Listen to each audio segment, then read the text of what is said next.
gece seni gördüm yine, bembeyaz bir yağmur içinde. Bir rüya değil sanki, gülüyordun gözlerime. Her damla bin keder, gözlerinde yaş oldun. Yetti bundan fazlası ölüm, gelme artık gecelerime.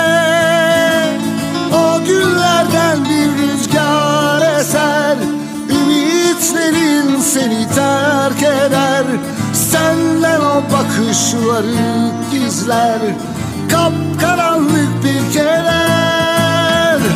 Hayatta paylaşmaya değer, bildiğin bir sır varsa eğer, haykırıp dağlara taşlara anlatmalıymış meğer.